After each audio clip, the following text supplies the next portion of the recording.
What's going on, guys? Kiger here. Right before the end of the month, this is March 2024 PvP Flower Fairy tier list. So, a lot of things from last month have stayed the same. Only very few things have been changed, and new fairies have been added. So, starting first from top of S, we have Sakura. Sakura, definitely the best single target PvP fairy in the game. Milim coming very, very close second. Milim can do some things that Sakura cannot. For example, Sakura's stun is pretty instant, but the range is a lot shorter than Milim. Milim also has that added slow just from swapping, and Milim also, the range at which she freezes people or roots them when you click the button, even though she takes a while to do her windup, she immediately stuns them. I like to do this in most of my arena matches, be it regular arena or the Wednesday, Thursday, Friday for Shrine Peak. It's also very good, obviously, in Shrine.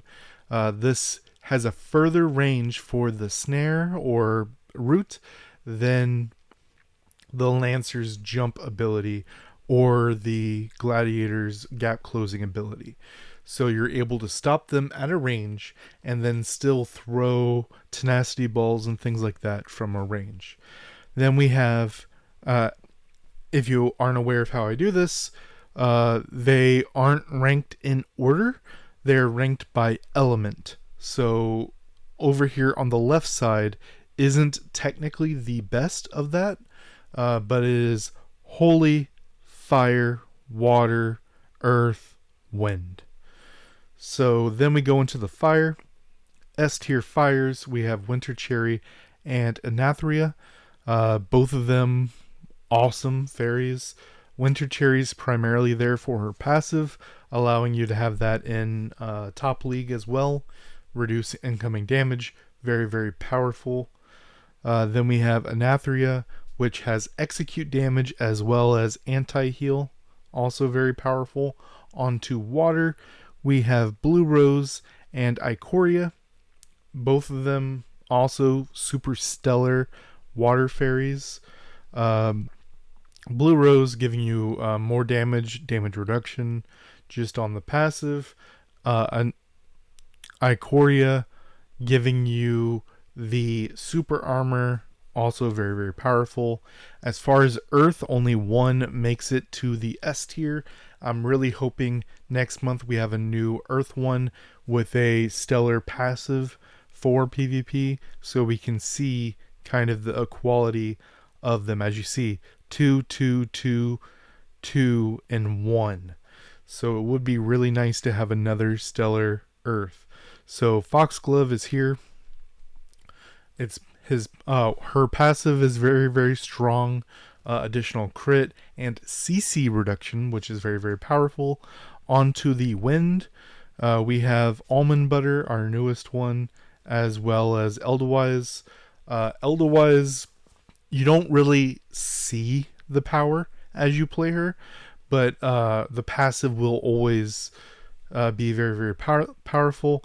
Almond Butter stops slumber, stops some other abilities, but as we saw from the testing, does not stop knock up, knock back, things like that.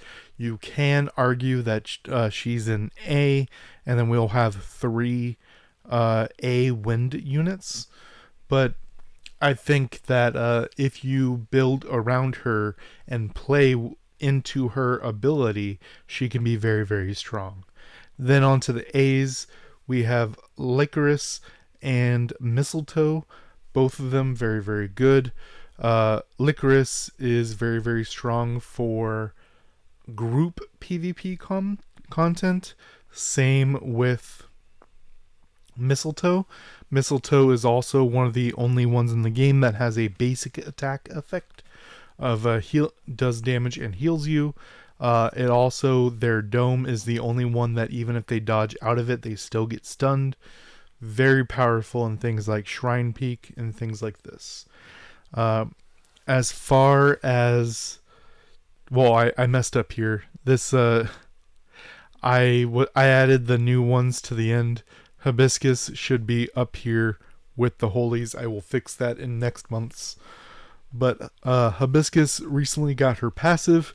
You can argue that she could be an S tier, but is going to require more testing. This is a very, very recent change, and only really is helpful for our brawlers. Also pretty good for tanks, but all of the effects are biggest for the brawler types. Fire, we have Ixoria, which is an interesting one. She definitely feeds into the newest part of the Fire Echo, giving you more HP, allowing you, if you're already low in Popper, she could be a pseudo heal, especially giving you that extra damage so that you can heal more if you're doing something like a damage lancer or something like that.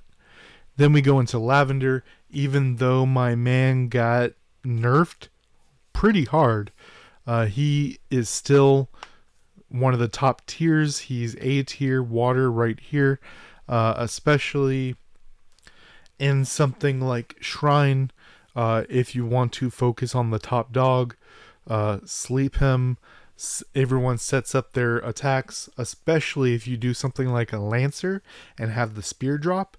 You can slumber, which gives you the full charge up for the spear drop, nuke him right in the head. And that's primarily for people who don't have access to something like Sakura or Milim. Now we go into Primrose.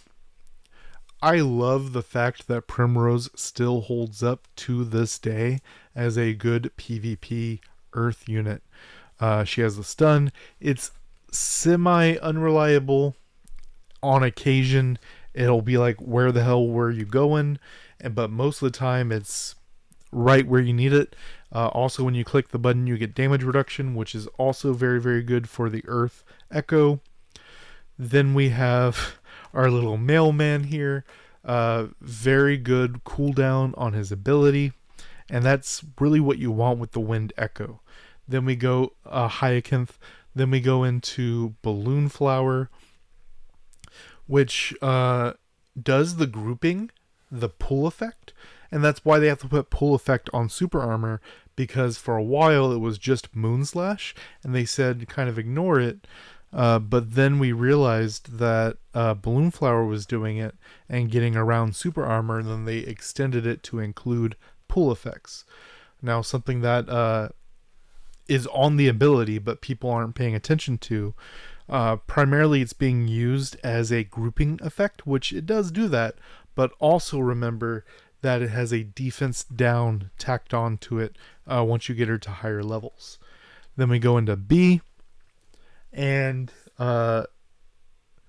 we start with Laurel. Now, some people will argue things like Laurel or Camellia could be higher because their big thing is big damage, but I'm doing this for most players.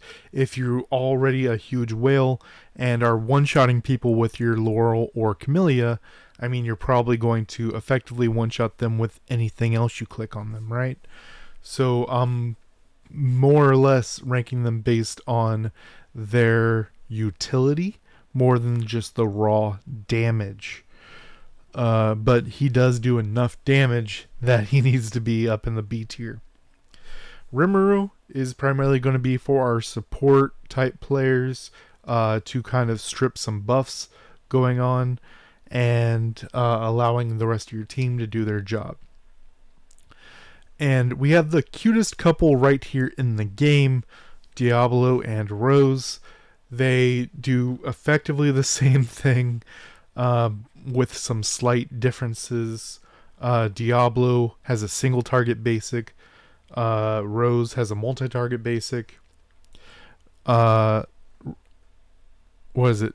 Rose targets a player and does an AoE around them, whereas Diablo targets an area and does the AoE at the area. So some minor differences, but effectively the same thing. Then we go into Hydraga, I believe is how you pronounce it, but I like to call her Hydro. Defense up, silence, and that's really what you need. And Lotus is very, very similar, with it being pull or push, I forget which, and a silence as well. Both of them. If we had to put one above the other, I would put Lotus, because her ability, from the moment you click the button to the moment that it affects the opponent, is very, very quick. Carnation is arguably, you could put her to C, but I like her at B. If you go full in on the Earth Echo and get the passive effect, allowing you to get the movement speed up as well as damage over time, especially something like Shrine Peak, do effectively the entire peak of the top of the hill. Very, very powerful, gonna kill everyone over time. Very similar to our girl over here, Dandelion. She has the coolest mechanic, I believe, in the game, where depending on what type of fairy you click before her, she gets boosted. And she came out at a time where you could do more cool things with her.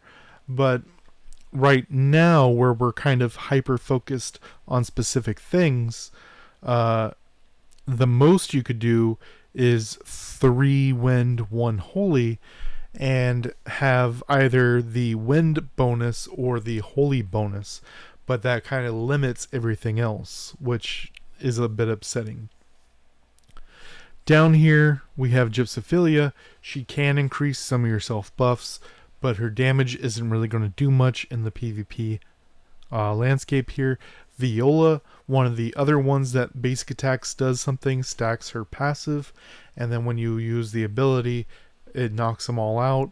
But I mean, this is just a knock up and a slow. We have tons of that. Daisy has taunt, but it's not an actual taunt. It's just you take damage if you attack someone else. Kind of whatever. Marigold, very interesting design here. She does damage and a slow. PvE she does a little bit more, but down here. Twin Lotus, you're going to see some very interesting swaps once we go to PvE, but she's down here because she gives you PvE damage, which you don't use there. Similar thing here with Chestnut. She gives you PvE damage, and even her regular damage is kind of low, as well as takes a long time to wind up.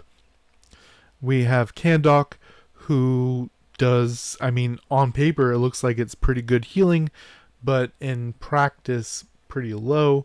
They try to be a little bit safe with her healing numbers because it is an AoE heal, but the numbers are just a little bit low than where they should be. If we get more tweaks in the future, she's one I would like them to revisit for a more substantial heal. Last but not least, Camellia. As I said earlier with the talk with Laurel, just her whole thing is just boom, do some damage.